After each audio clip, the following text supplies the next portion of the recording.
பிரித்தானியாவில் நீரில் மூழ்கி உயிரிழந்த ஈழத்தமிழ் இளைஞனின் மரணம் தொடர்பான விசாரணை அறிக்கையை போலீசார் தற்போது வெளியிட்டுள்ளனர். 2023 செப்டம்பர் மாதம் 1 யாழ்ப்பாணத்தை சொந்த இடமாகவும் பிரித்தானியாவை வாழ்விடமாகவும் கொண்ட 27 வயதான மோகன நீதன் முருகானந்தராஜா நீர்வீழ்ச்சியில் மூழ்கி உயிரிழந்தார். இந்த நிலையில் அவரின் மரணம் ஒரு விபத்து என விசாரணை அதிகாரிகள் நேற்று வெளியிட்ட அறிக்கையில் குறிப்பிட்டுள்ளனர்.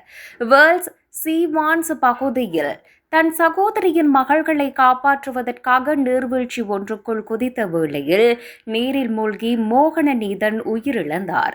சம்பவ தினத்தன்று சகோதரிகளின் பிள்ளைகளை காப்பாற்றி கரைக்கு கொண்டு வந்த போதும் மோகன நீதன் நீரில் மூழ்கி காணாமல் போயிருந்தார்.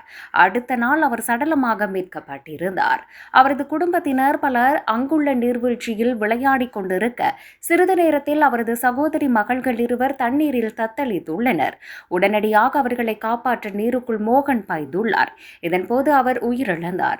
குடும்பத்தினரை சொல்லனா துயரத்தில் ஆழ்த்திய இந்த சம்பவம் குறித்து விசாரணை நடத்தி வந்த அதிகாரிகள் தற்போது மோகனின் மரணம் குறித்த அறிக்கையை வெளியிட்டுள்ளனர்.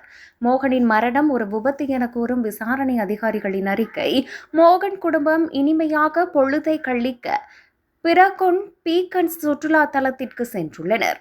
எனினும் நீர்வீழ்ச்சிக்கு வந்த பிறகு அங்குள்ள சூழலும் வானிலையும் இனிமையானதாக இருந்ததால் அவரது குடும்பத்தினரில் பலர் தண்ணீருக்குள் இறங்கியதாக அதிகாரிகள் தெரிவித்துள்ளனர். 40 அடி உயரம் கொண்ட பிரகொன் பீக்கன்ஸ் நீர்வீழ்ச்சி புகைப்பட கலைஞர்களிடமும் நடைப்பயணிகளிடமும் பிரபலமான இடமாக உள்ளது. இந்த நிலையில் ஆபத்தான நீர்நிலைகளில் எச்சரிக்கை பலகைகள் வைக்குமாறு உயிரிழந்த மோகன நீதன் உறவினர்கள் கோரிக்கை விடுத்துள்ளனர்.